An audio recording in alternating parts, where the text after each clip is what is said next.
I want to get into it, man. Moving, grooving. We still under the full moon vibration, so as you catch this, high vibrations to everybody. This is Big Pontiac with the Responsible Daddy Hour. Once again, I am in the mode of picking up my children. And this is one of those days where this is the only time I'm really going to see her. The 10, 15, the shit, 6, 7 minutes it takes to take her home. And that's how it is. And she has baton tonight. There it is. All right. Cool.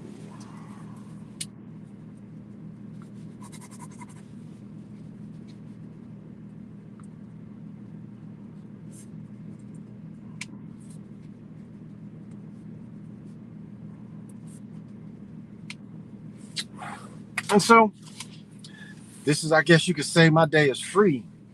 Hey, Lobo, what's happening? Oh yeah, this is my warm hat. This is my warm hat. But thank you, brother. Oops. There we go. That's better. I'm here at school, but the last couple of days been mild. That shit went away. It is freezing. It's like 8 above zero. Hey, Lorenzo, what's happening? 8 freaking above zero. Oh. But thank you, Lobo. That's really cool. Dr. Sinister, what is happening? And I guess my topic today is, when we talk about responsible dads, it's like, are you a protector? Now, I know I'm about to give an extreme example, but like Brother Nick always talks about Nick Taylor, you should subscribe to Brother Nick. Brother Nick has some good information as well. But he talks about if things go bad, like if society collapses or whatever, anarchy, that he has a group of guys that know they can fall back on him. He got the generator. I mean, this is kingdom protecting is kind of what that is. But are you a protector? Now, one thing that I just naturally do myself, and I know Truth Teller can probably relate to this, as you like when I park, I'm already viewing everything around me, and that comes from my cop training. I'll definitely say that. And it's like I'm always looking around, and not paranoid, but it's like like now they talk about all these carjackings and stuff. It's like I always scan when I get out of my car. As I'm pulling into somewhere, like even the Mall of America, where there's cars everywhere and it's tight. I'm parking handicap, but it's like I scan everything before I go. So I don't understand how people are getting in these situations and not seeing individuals. Now, most of the time I carry a pistol or two anyway, especially when I'm in the city. I mean, in the city, that's a given. Even I just go something simple, but it's like that's a given. In the city of Minneapolis, the way it is Dodge City over there. It really is. And so that just goes back to like you don't have to do force to be a protector, but it's like, I know people was talking about, do you open the door for a woman? Sometimes you go through first. Sometimes you go through first. So sometimes when I'm with my daughter, with her mother, I push the door open and I go in first. Especially if it's like I'm in a hall or some shit, I'll go in first. But I'll open the door enough where they can follow me. And I started doing that in high school, that kind of thing. But it's like I go through first before they go through. So, like when your children walk with you, when your children are younger and they walk, around your knees, do your children look at you and know, like my 26-year-old about to be 27, he was extremely shy little boy. And I mean, he clung to me because it was like he knew that I was his protector. He knew. I don't like it. That's because I am down here on the Mississippi Gulf Coast where it's about 60 strong wind from the south. Man, it is windy. It is freezing. You see how I've been dressed? It is like, what does it say? 8. And we're about to get snow and sleet tomorrow. Hey, Jody, I got to watch your stuff. You know, I watch all your stuff. Very good stuff. I mean, you guys got you want a good idea about ritual and stuff. Jody be hitting it. Going in first for safety. Okay, good. That's right. It's for safety, especially in a situation where it's the best for you to go first. Exactly. Like blind doors or doors that are solid. Yeah, I never let a woman go to something like that. If it's a solid door I can't see out of, I always go first.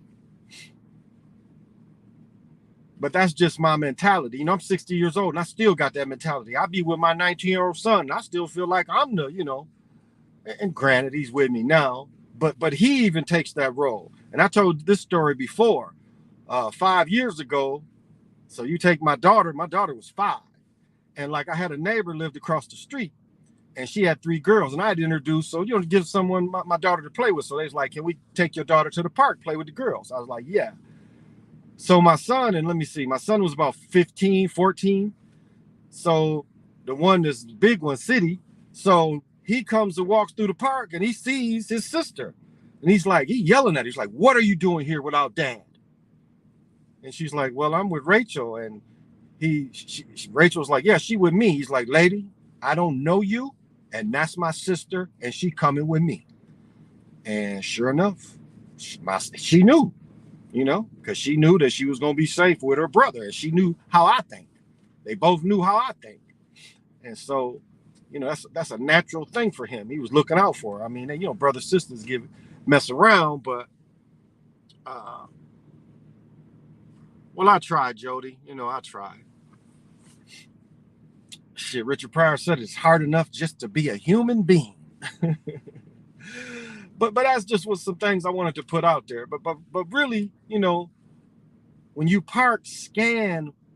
When you get out your car, scan. You can't be sleeping this day and time. There's too many thirsty people. And I know a lot of it's the propaganda, but just pay attention to your surroundings. When you get out, like as you go to park, look around. Look around to see where you at. You get out your car, look all around, do a view of all around. If you see what could be a threat, recognize that threat first. Recognize that threat. Because right now you just don't know. You just don't know. And it's all kind of ways of posturing and how you as you walk past people approach you. It's all kind of ways. You see cops are trained to have their hands up, And you see pictures, cops have their hands in their pockets and shit. It's like, look at this shit. This is some lazy shit. Or they'll have their hands in their pockets, their coat pockets. Now, a lot of times, I carry pistols in these coats, and so I have my hand on my pistol. But it's like, pay attention to what's around you. Pay attention. Because we tend to, especially going to stores, we tend to think about what we got to get, what we got to do. Nah, you got to, and it's not paranoid. What I'm saying is you got to just pay attention to what's around you. That's all I'm saying. Be aware, stay aware, be present. Because right now it's more important to be present more than anything. And it's like right now, a lot of people, Jason Black is one that pushes young versus old, which is to me more disruptive than the divide that there already is. Saying that you can't trust the baby boomers and shit. Come on, get the fuck out of here with that. You got to look at each individual. I mean, that's disrespecting elders. They're saying there's no benefit from knowing elders. I do that all the time, especially a place that I've never been to. Absolutely.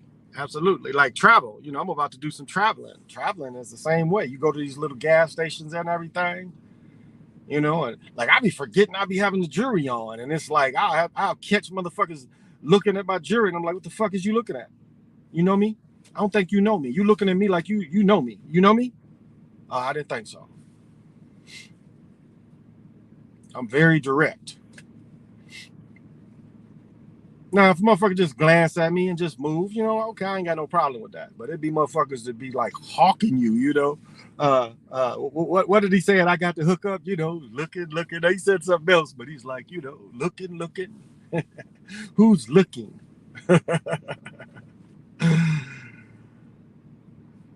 And that's just being a stand-up person, and that goes for women too, because women, as you have young children, you their first protector as well. One thing they would always show in Indian movies, where they fighting the natives and shit, where they would show a woman and the soldier would come and kill the woman, but the woman would be barricading her body, over the baby. So that's a protector. And most of us would easily give up our lives for our children. I mean, Oscar Robertson gave up one of his kidneys for his daughter years ago. He wasn't young. He was probably in his 50s or 60s when he did that. I want to say he's probably in his 60s, because Oscar got to be in his 80s now. He got to be older than my mother. They wrong. Oscar Robertson is probably 81, 82, somewhere in there. But these are the things we do, even the children get grown.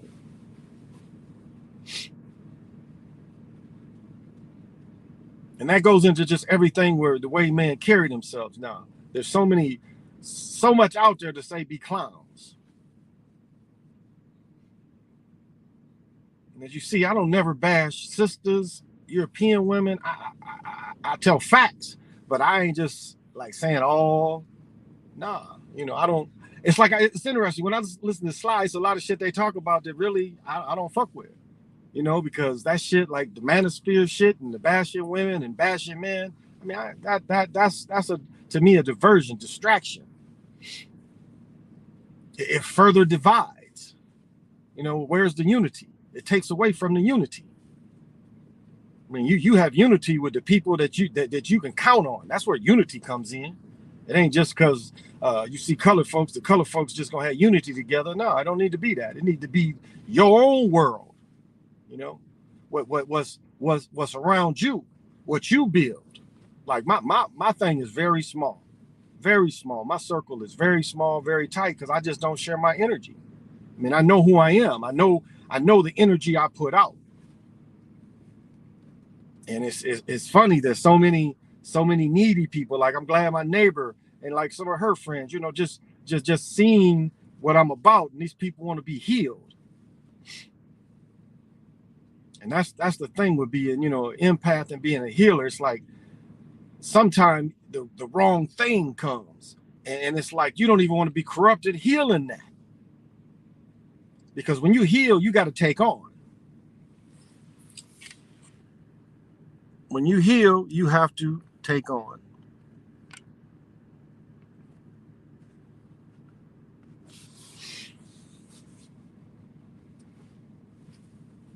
And so it's some cases where, I won't even heal. And you see television where people heal somebody and you see for a second they have the ailment. Well, these are ailments that I don't want to absorb or clear it. I just don't want to absorb it. If you can dig it. So I turn some people down. Like, nah, I'd rather not.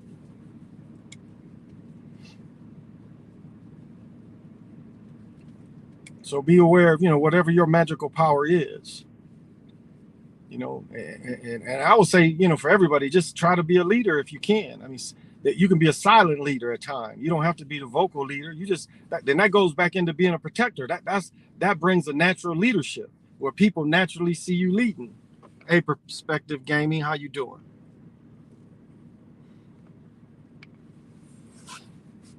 And sometimes being a protector is a natural leadership ability, and people will gravitate to you. That's why they look at me. They see a man.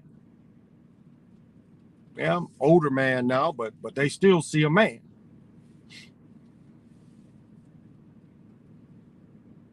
It's funny. My realtor, talked to me today. She's like, what are you looking for? You want to go see these places? And I'm like, I've got my view on this and that, and what's the arrangements? Because I'm still trying to work on getting this land. But there's so much that needs to be manifest. That's what I'm saying, you know, like right now that trumps, you know, getting any equipment.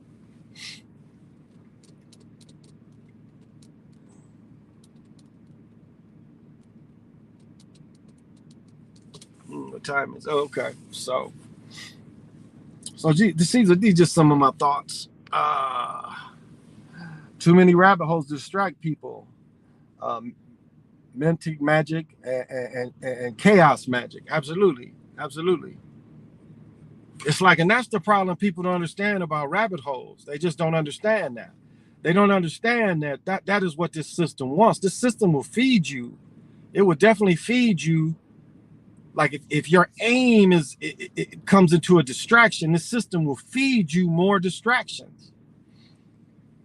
It's like certain people that Google all the time, and you think it's this. It's like the mud flood bullshit, that racist ass Tartarian Aryan shit. It will give you as much as you want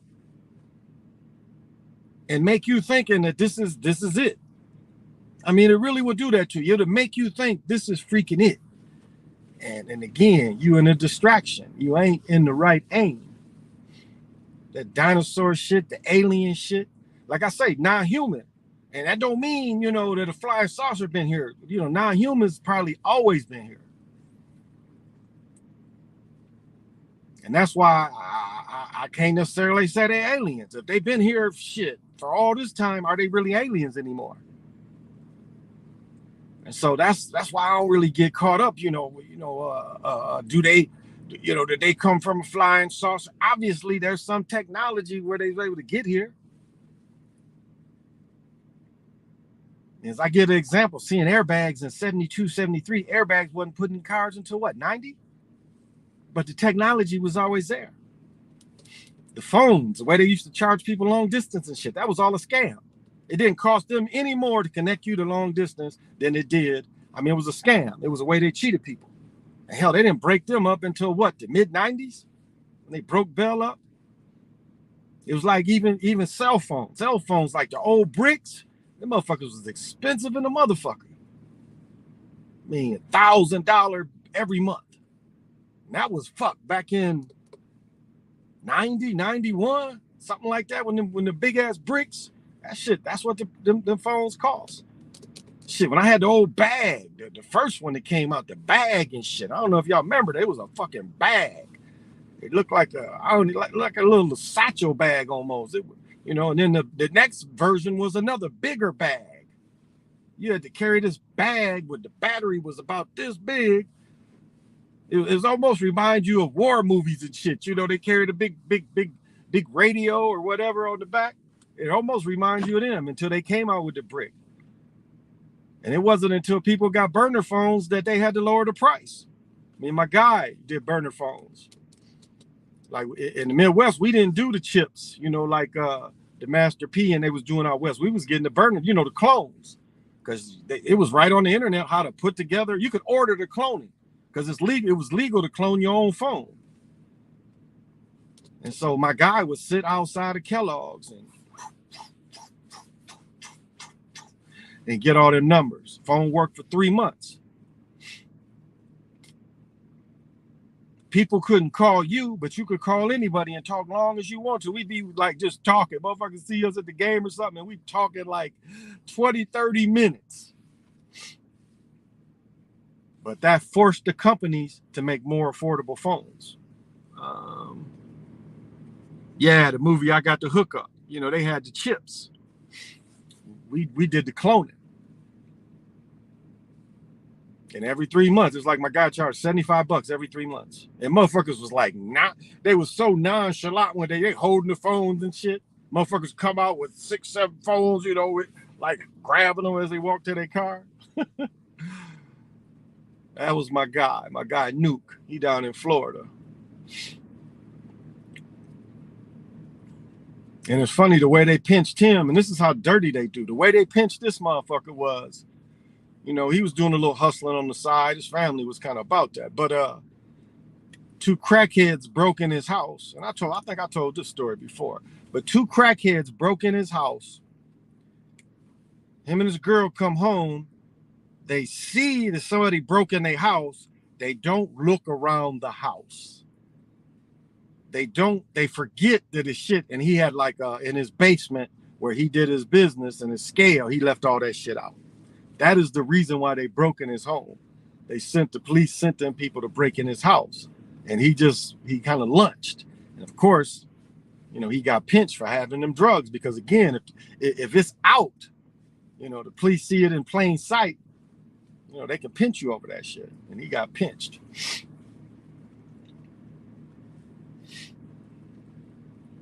But my point is, it was like they was charging people more than what they should have been.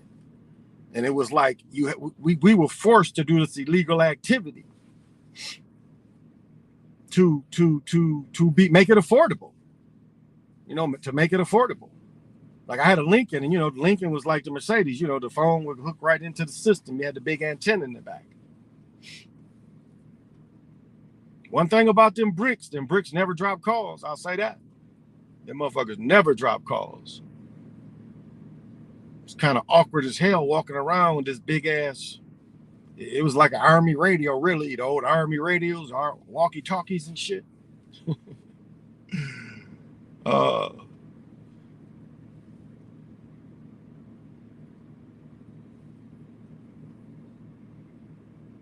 man, this weather, it's just amazing. I had to get the downfield shit. Cold in the mug.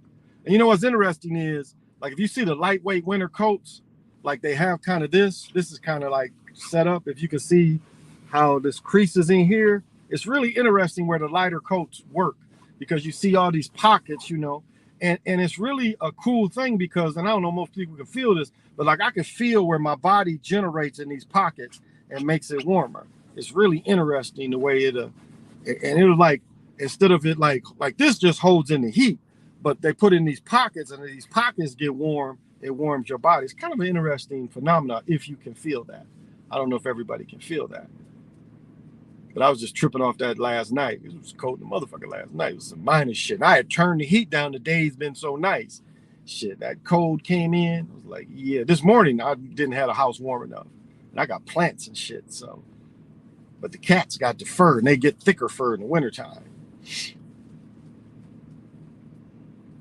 So, but I want to apologize too, but again, I show my humanness. When I have allergies attacked and sniffing and snorting, it shows I'm human. It shows that I'm just a regular dude. It's just my allergies, my asthma. I'm always snorting. So that's just I accept who I am. But the other day I probably, after sneezing tag, probably shouldn't have came on. It's just kind of, I didn't realize how much I was snorting. But I said it's a joy in getting older. I mean, it really is. It's a joy in having the memories and even the experience in the now. I mean, as Morris says, it does all start with the gentle sadness, because there's other things that just daily can make you sad. So I've watched generations. I think I've watched 3 generations disappear, going on the 4th level, and some of the 4th level even starting to disappear. Is where it's attacking my level. Again, I'm the 5th generation from 2 full-blooded American Indians, indigenous people.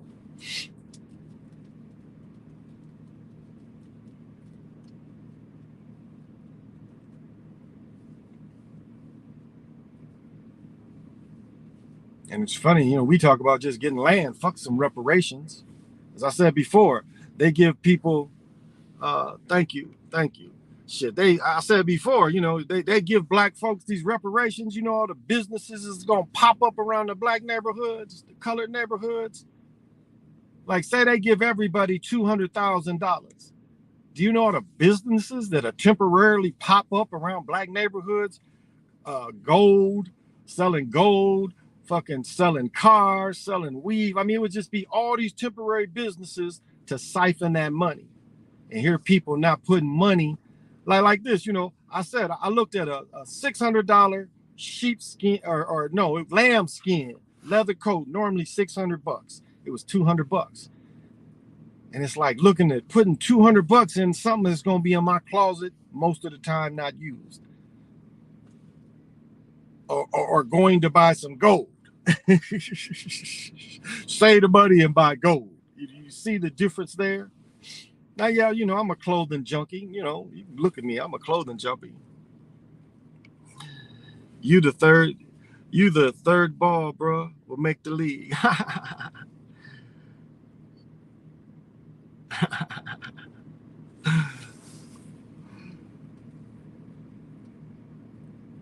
And so that, just that mentality, they know the people gonna give the money right back. And a couple people said that. It's like we gonna give this money out and the people ain't gonna be business savvy.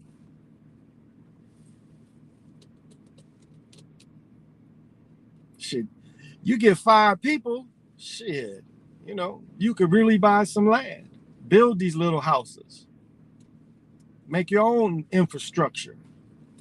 I want to say this, and this was back in 16. There's a beautiful woman out of Chicago named go by the name Benita Asset, and she used to have a little, we used to do the talk show, and we had a brother that came on from St. Louis, and maybe that brother's still there, but again, this is from 16, so this is a while ago. But the brother was farming. I couldn't know how many acres, but it was fairly big, and they had a barn and a store. And it was like people could come work or people could invest in this place. Like if you didn't have the money to buy certain vegetables and fruits, you could work. You could work out in his fields and get the credit so you could take home fruit and vegetables. Or you could invest in his business and go to his store. I mean, it was such a powerful idea that it really should have, like when we first moved in this area, we had our house. That was my idea. It's like we had 4 boxes, but my idea was to turn 2 of them boxes into a greenhouse. Because here you could grow, you had a greenhouse, you could grow fruits and vegetables. And by the 2nd, 3rd year, you could start hitting these restaurants and supply the lettuce, supply the tomatoes. I mean, it's all kind of things that, especially in this winter climate, that if you a hustler, how you get it to them. You leave your cart. Well, if it's one day they don't get you the tomatoes, they don't get you the lettuce, they don't get you the cucumbers, I'm alternative.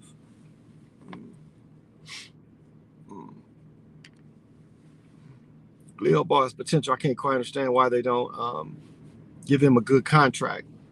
Oh, he'll get it. He's still on his rookie deal. The bartering system, absolutely. And that ain't socialism, that ain't communism. That is community working together. I mean, they want to talk shit about socialism, but I've said many times, our life is full of socialism. Holidays are socialism. 8-hour work week is socialism. Or 8-hour working day is socialism. Overtime is socialism. Work week, socialism. So it's tied in. They want to talk shit about it, but it's tied into it. And one thing capitalism can never get rid of, and that's racism. That's classism. I ain't gonna say it's racism, it's classism. Capitalism is built upon classism. She's putting the little guy in the car. Built on classism. I mean, Fred Hampton said it best. It's classism. That is the attack. It's classism. I have a friend with land right now in Shasta who does that. Oh, that's beautiful, Jody. And that's a hustle we don't even talk about. Like right now, Family Dollar got seeds that ain't GMO. At least they say they ain't GMO. And I bought a bunch of them. I bought packets of this shit just to get my hand, because I got plans going now in the summer, start some stuff. Mint, you could grow mint in your house almost year round. Aloe vera, all that kind of shit. You get a little cut, little scratch, you pop a little piece off. It's all kind of natural things that you can do. But that's where things are probably going.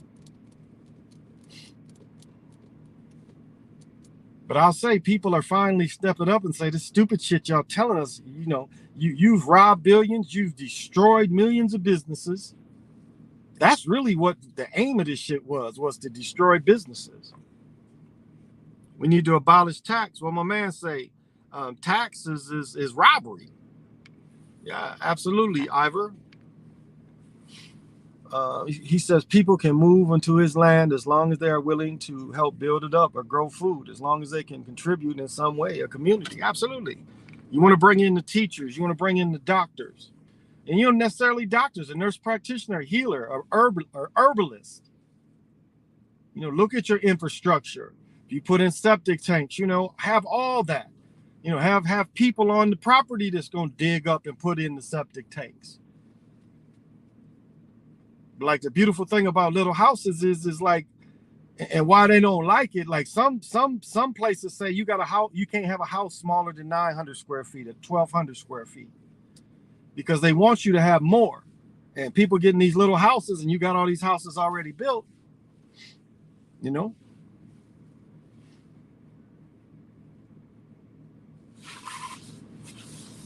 It's funny. I guess they call it tweaking, be in the store checking for my keys and shit. No, I'm not the only one that does that, but my son always gets like, quit tweaking. Because I be doing that shit, checking my pockets to see where my shit is, I guess the only thing I don't really touch when I'm out is I really don't touch my pistol, because I feel it, I'll feel them on me. But my keys and my wallet and my phone and shit, I'm always like, oh, these little mugs should be coming out in a minute.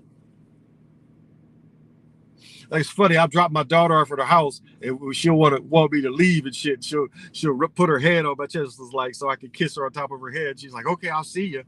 Like, get out of here. I'll leave when I'm ready. Rushing me out.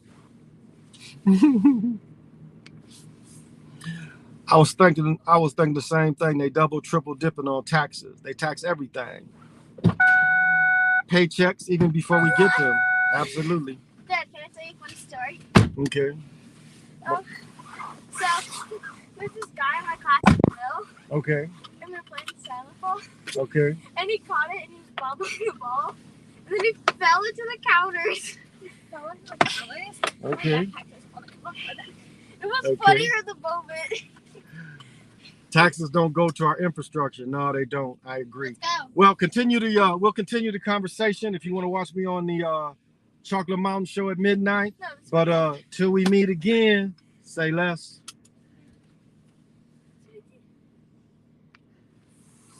He was like bobbling the ball, and then he fell into it. It was so funny. His face was bright red. Face was bright red? I'm not even joking. It was like bright red.